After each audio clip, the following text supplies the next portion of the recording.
The first thing that most people do when they decide to start using AI for writing is open the tool and type, write me a thing, an essay, maybe a post, a bio, a newsletter.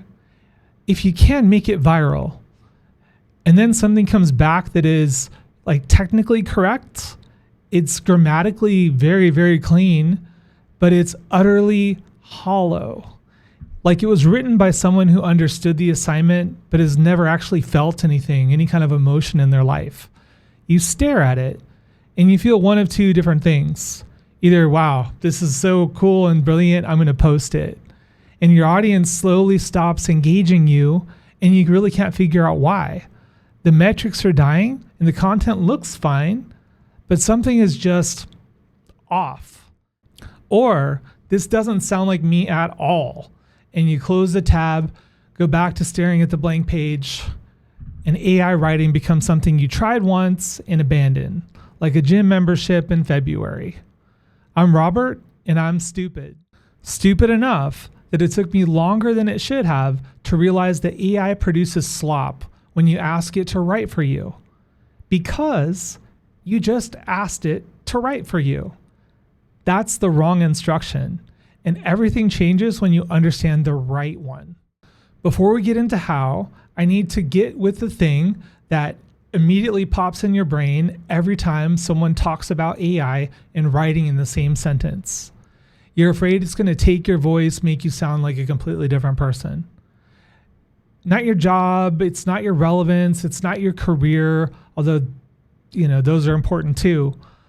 But right now, in this specific context, you're afraid that if you let AI into your writing process, whatever makes your writing yours will be averaged out. Like your soul will be sucked right out of the page. And the biggest thing that people are afraid of about AI, besides what I call the AI accent, where certain phrases just immediately let you know not only that it was created with AI, but maybe even which one that they were using. Beyond that fear of that AI accent, which is so annoying, you're afraid that it's just going to take your voice. It's not really about your job or your relevance or your career, although those things are obviously important, but it's the context that you're afraid if you let AI into your writing process, that whatever makes your writing yours is going to get averaged out, flattened down in the statistical mean of 10,000 writers who covered the exact same topic. And here's the thing about that fear. It's partially right. If you use AI instead of you, yes, the voice goes. Your opinions get smoothed into the consensus view of everything the model was trained on. You become a human proofreader for a machine that doesn't care about anything. And that's like handing a sculptor a jackhammer and asking why the work looks rough. The tool isn't the problem, the instruction is. I call this the voice trap, the assumption that using AI for writing and letting AI replace your writing are the same action, because they're not. One is surrender, laziness, call it whatever you want. And the other is leverage. And that's what I'm here to teach you today, how to use it for leverage. And the difference is a single shift in what you ask the tool to do. So here's the way most people approach AI writing. And if you've done this, you're not alone, you're not behind, you're just running kind of the default tutorial that everybody starts with. You have a topic, you open the tool, you describe the topic, you ask it for content, you get the content, you tweak it a little bit, and you post it. The thinking happens inside the machine. The human's job is to aim and review. You become like an editor for an AI. I call this the backwards method, and it's the reason why most AI content reads like it was written by someone who understood the alignment but never actually felt anything or actually experienced what they're talking about, like someone academic but not someone that was in the trenches, because that's exactly what it was. Here's what's happening at a cognitive level, and this is where it gets interesting. Your brain has two functions that fight each other constantly while you're writing: the generating function and the editing function. A guy named Peter Elbow, cool name, figured out this at Harvard in the late 1960s. And can anyone in the comments tell me why there were so many brilliant things happening in the 60s? It's incredible. But this guy, Peter Elbow, he was brilliant enough to get into the PhD program and then completely, paralyzingly unable to write. Not writer's block in like the romantic sense, you're in the cabin and you just in the woods and can't think of something, but like he was completely blocked. Like his writing mechanism was broken. And he really spent years trying to figure out why. And what he found was this: when he tried to write correctly from the beginning, his brain locked. The part of him that wanted to say something true was being vetoed in real time by the part that was already grading it. Does it sound familiar? You're grading your paper before the sentence is even finished. So that's your internal editor and your internal creator running at the same time. Like trying to bench press and critique your form simultaneously. It's like, dude, just get out of my way and let me get this thing up. You can do one or the other, but both at once, and that bar's not moving. If you keep critiquing your form, you're not getting it all the way up. You're just going to sit there and maybe hurt yourself. Elbow's solution was free writing. Write without stopping, write without reading it back, write badly, deliberately, with no permission to judge until the thinking was done. Just get that splat, get it on the page, get the reps out before you look back and start reviewing your form. Anne Lamott later called this the shitty first draft. The cognitive science confirmed it decades after. The brain cannot simultaneously generate and evaluate without degrading both. So here's the connection that matters. AI is the most powerful free writing partner ever built, full stop. But only if you give it the right job. The right job for AI in your writing is not the writing. It's to think alongside you when you find what you're trying to say. I call this thinking scaffolding. So this scaffolding doesn't build the building. It holds things in place while the builder works. It gets removed when the real structure can stand on its own. And that's what AI does in the writing process that actually produces your voice. It holds your half-formed thoughts while you find their shape. It asks you questions. It interviews you when you're dodging the real point. It reflects your ideas back, like brainstorming, in different arrangements, so you can see which one is actually true and which one lands the best with you. You're the judge. This is your writing. And then you write it. You, not the machine, you. Here's how it works, 4 steps. And I'm going to be honest, this is the actual method that I use. So this isn't just some theoretical framework. I am now unveiling the curtain of the very script that you're watching now, that I did write by hand by myself with the accompaniment of AI. So when you're starting, we're focusing on extraction. So don't ask AI to write anything yet. Ask it to read you. Have AI interview you. This is an interesting concept. Take 5 to 10 pieces of your existing writing, not your most polished work, not work that was created with AI, your actual work. It could be emails where you rambled and accidentally hit upon something true that kind of mentions, it shows a style that it may not be totally correct, but it's you and it's interesting. The notes that you wrote to yourself, like journal entries, or you can take a picture of entries from your journal if you want to and literally feed them into AI and it'll transcribe them. Even voice memos that you transcribed at midnight, those are really good. Feed them in and then ask, what patterns do you see in how I think? What topics keep appearing? How do I structure my arguments? Do I build to conclusions or start with them? What do I avoid? What do I assume? What emotional tone is beneath the content? What comes back is not your voice, it's a map of your voice. And the map is useful in a way that nothing else is, because you can't see the terrain when you're standing inside of it. You're essentially getting a listener's perspective on your own tapping, which we're about to talk about. because a Stanford researcher named Elizabeth Newton proved in 1990, not the 60s finally, that she had people tap songs on a table, and she predicted how many listeners would recognize the song. Tappers guessed 50%. The actual success rate was 2.5, 1 in 40. When you know a thing deeply, you can't access what it's like not to know it. Your writing is full of tapping with no music. AI gives you the listener's read. And now the interview. You have a map. Use it to go deeper.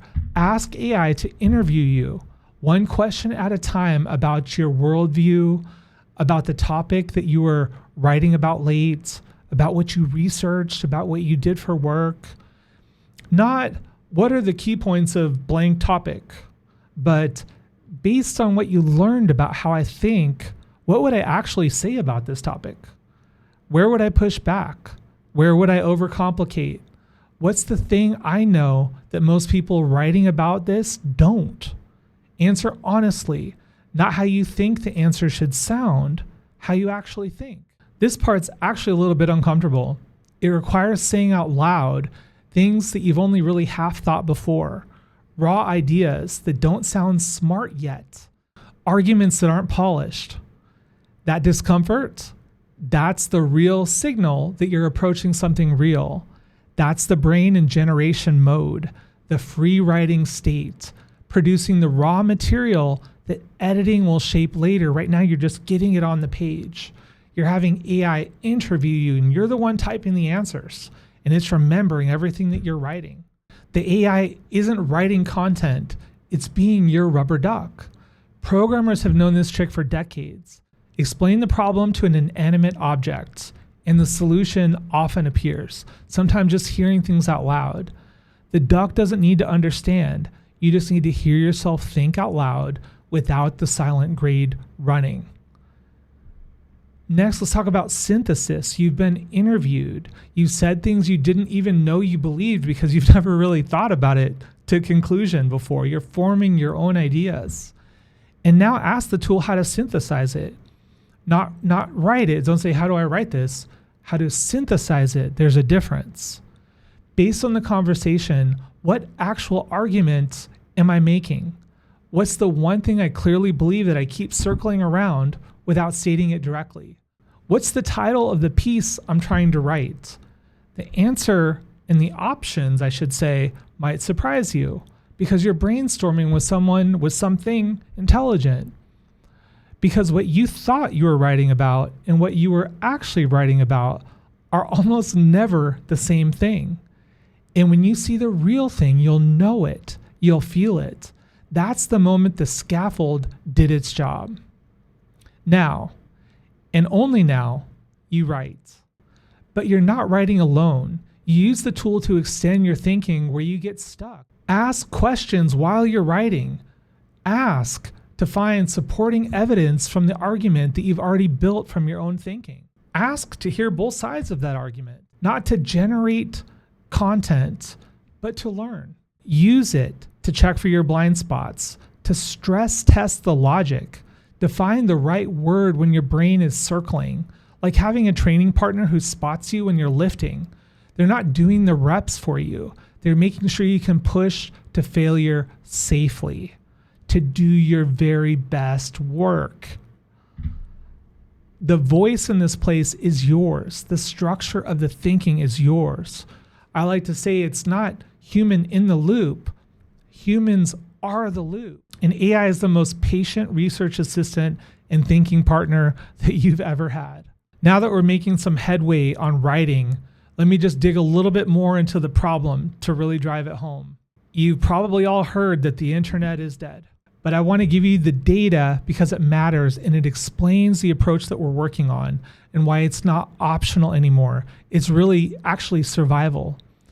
Over 74% of new web pages now contain AI-generated content. More than half the internet is what people are calling AI slop, content that is technically correct, grammatically clean, and utterly interchangeable with tens of thousands of other pages on the same topic. Slop. was Merriam-Webster's word of the year. That's not a niche complaint. That's the entire internet waking up to the fact that the content flood is drowning the signal. It's drowning the good writing. But people are signaling in. When you produce good content or write real things in your real voice, people bookmark you, they follow you, they keep after you, they want more. And that's the way you can beat the slop.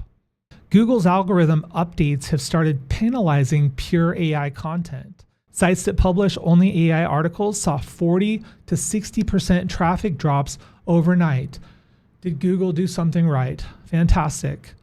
The algorithm is learning to detect the absence of a human mind, because AI without the human behind it produces the same thing every time. The statistical average of everything that it was trained on. And here's what that means for you. The wrong way, the way that almost everyone is doing this, what I call the backwards method, the way I do not want you to do.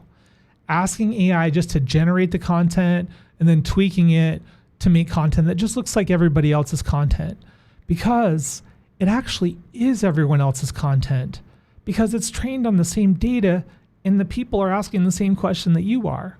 It's the mean, the average, the consensus view on what the article or your topic should say. The thinking scaffold that we've talked about, the interview process, actually writing alongside of it and having you do the writing, that thinking scaffolding produces something different. It produces your thinking, structured with AI's help, written in your voice, backed by evidence that AI helped you find. And another thing, perplexity. Perplexity is something that AI really can't do, and it's actually how Google and tools like NoGPT and others detect AI writing, especially in students trying to have ChatGPT write their papers. AI has a methodical process. People's brains think in perplexity. They connect one weird thing with another.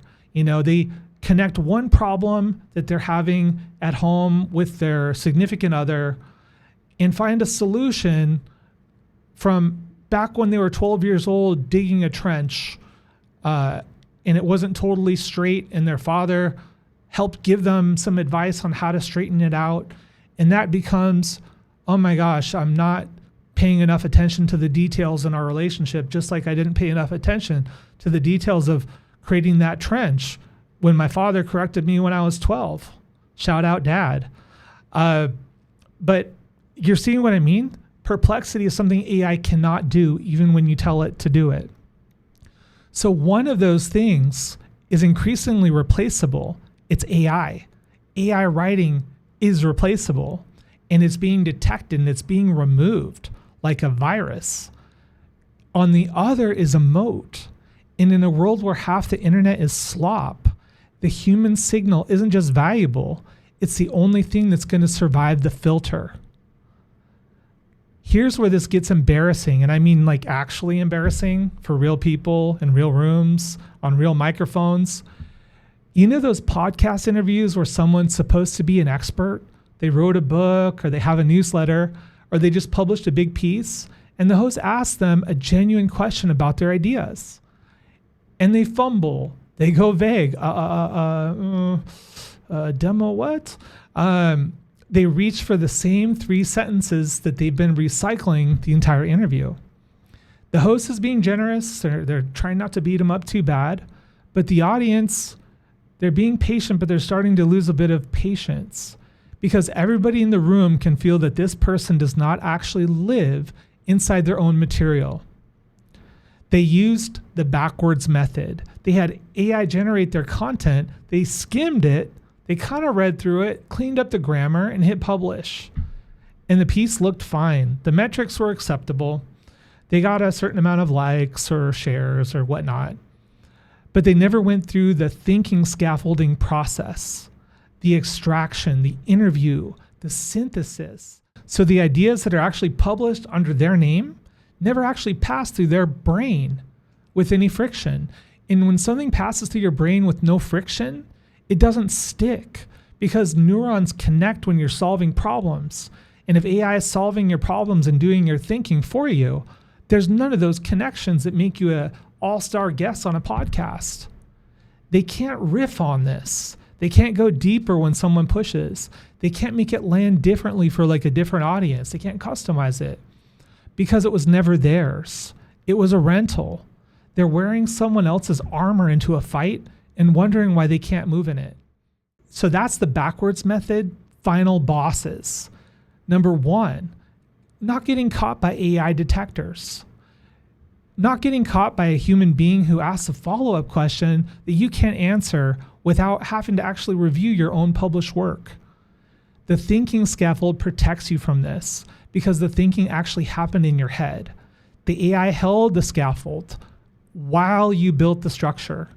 When someone asks you a follow-up question, you're not going to panic when you do it this way. You go deeper because the material's yours. You felt something. You lived inside of it. I live inside the stupid movement. I can freestyle it because I know the roots. I cried. I had stuff happen that brought me to this point, these realizations, and so do you. So do you. We all have our stories to tell. And that's why we can't give away our thoughts and our thinking to something else. And if you're going to do it, ironically, AI is in great danger. I've talked about this in other videos. Your brain works on 20 watts, a bowl of oatmeal, a little bit of tea, and man, you're good to go all day. A data center takes gigawatts and gigawatts, destroys a water table, and almost takes a nuclear power plant to run it. You're special. Your thoughts are special. Don't outsource it. The you that makes you, the quantum being or spirit or whatever you want to call it that's you, is special. Use the tool. Don't rely on the tool. So I want to give you two things right now that are worth the price of admission for making it this far in the video. If you've made it this far in the video, please like, subscribe, leave a comment so I know who you are, because clearly this matters to you and what you say matters to me. But I'm rewarding you right now for making it this far. This is the real key takeaway from this video. Tip number one, generate drunk, edit sober. Okay, now I'm not actually telling you to get drunk. Okay, we're talking mentally drunk. But there's an old saying falsely attributed to Hemingway, which he didn't say, but it's still cool. Write drunk, edit sober. He never said it, but the principle is pure neuroscience. It's awesome. I'm sure he wishes he said it. When you generate, whether it's free writing, voice memoing, or working through the thinking scaffold and kind of interviewing yourself with AI by asking questions, you need to be loose, unfiltered. The internal editor just needs to cut it off. The bar for quality needs to be on the floor. This is the brain's theta wave state, the same state you're in right before you sleep, or in the shower, or on a long drive. Ideas flow, connections appear. The critic is asleep. I came up with the ideas for this video in the shower, and I came out wet, and I literally typed into my notepad as much as I could remember. The theta state is real. And the shower is real too. So when you edit, you flip the switch. Cold, precise. Every sentence earns its place or dies.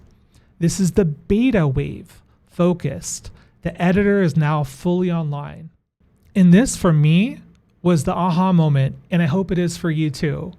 The hack that really changed everything for me, that nobody teaches because it sounds too simple, is don't just sit down and write unless you already have some ideas flowing. If that's the case, go ahead.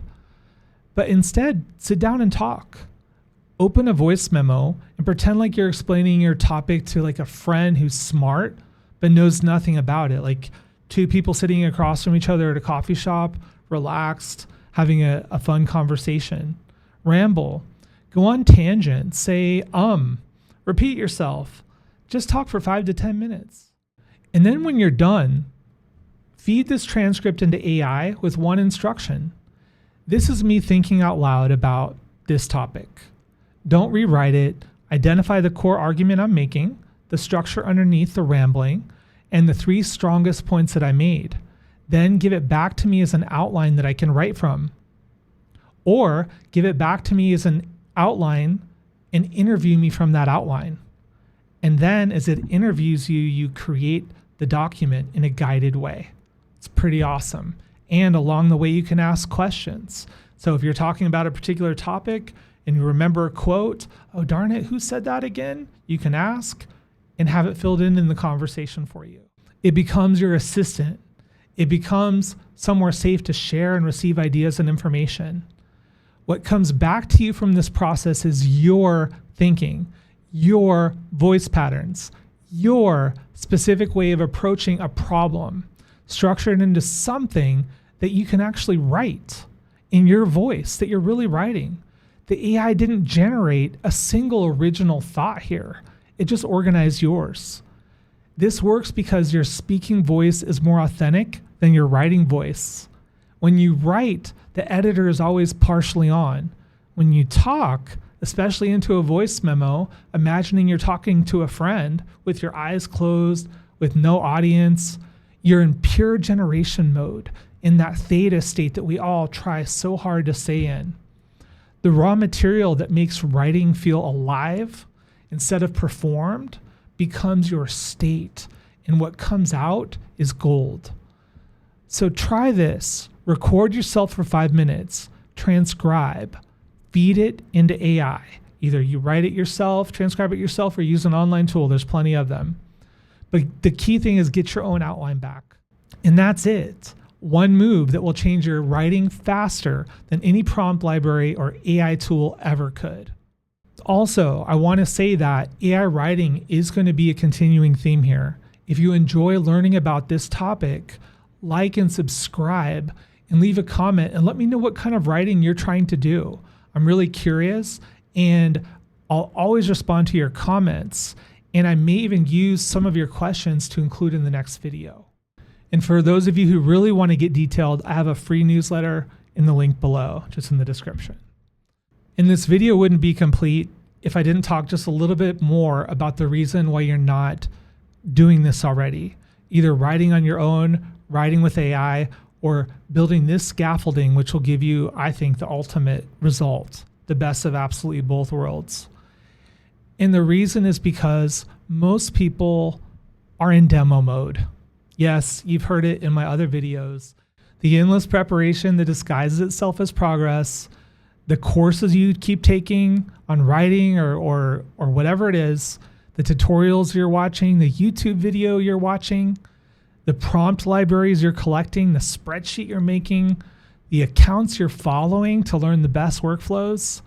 You're getting ready to write, but that's still demo mode with just better excuses. I want you out of the excuse mode. Take a few minutes and actually just voice record yourself. That's probably the easiest step. Find a comfortable place to sit and start voice recording your thoughts on anything you're interested in. And the rest of the actions will follow. The first step is the hardest. Because the only way out of the same as it's always been, thinking about it in the car, thinking about it but not actually doing it, the only way out is that you have to produce something. It does not need to be good. It just needs to exist. Outside your head, outside your drafts folder, outside the tab that you've had open for 3 weeks, I've got to tell you, there's videos here where I had microphone issues. I wasn't really happy with the end result, but you know what? It was 90% good, so I shipped it. The thinking scaffold isn't about perfecting your process before you start. It's about having a repeatable process that makes starting impossible to avoid. Because once you've done the extraction and once you've been interviewed, once you've seen the synthesis happen, you don't have the excuse of not knowing what to say anymore. You're learning your own voice. You're learning your own thoughts by articulating them. And at that specific moment where the stupid thing to do is the only real thing left, you start. So I want to give you guys one constraint, just one rule for this entire system, this entire video. You are not allowed to go on AI and publish the output directly by saying, create this. It's not because that rule is cheating, but it's about the quality and about your quality standard. The output from a thinking scaffold is structure. It's a map. So your job is to rewrite every line in words that you would actually say. If a sentence sounds like it came from a professional article, rewrite it. People don't want to hear that anymore. People don't want polish. They want the friction. They want the bumps. They want the typo. They miss that. And if a paragraph is technically correct, but you'd never say it that way, you have to rewrite it. The test. So the final test is read it out loud. If you stumble over it in conversation, it's not your voice yet. Give it another pass. Look at the areas that aren't your voice. Interview yourself. Rewrite it. Because you know what? By this point, you're already so close to done. In this final pass, guess what? You're ready. Ship it. Hit publish. Hit submit. Send out the email. Whatever it is, it's good enough now. When it passes the out loud test, it's done. So now AI has removed our last excuse. You don't need AI to write. You use AI to find out what you think, to ask yourself questions, and to explore your own brain, and then you write it. That's the difference between producing content your audience can feel and producing content that just ticks the box. Between building a voice that compounds over time and blending into the slop that's drowning the whole internet. The tool is not the writer. The tool is a scaffold. You're still the one who has something to say. You have so much to say. You have so much potential. You have so many ideas and thoughts while you're in the car, in the shower, at the gym, or walking around. You have a lot to say. You have something to say. And I would further say that when you have these thoughts while you're walking, in the shower, whatever, open your phone, jot that thought down. Jot that thought down. Because when you write that thought, you remember that thought and you can reference that thought. You've always had something to say. AI just simply removed the last excuse for you not to say it. My name is Robert, and I'm stupid. Stupid enough to believe that the thing holding most writers back from AI is not the technology. It's just the assumption that they need to have it all figured out before they can touch it. You don't. You just start with the conversation. Own your stupid. Rewrite your story. Thank you so much for being here. I appreciate it. I appreciate getting to know you. I've noticed a great deal more engagement, a lot more comments, many more views and people coming in. I'd like to welcome you all to the Stupid Movement. I'm so excited to have you here, and I'll see you on the next video.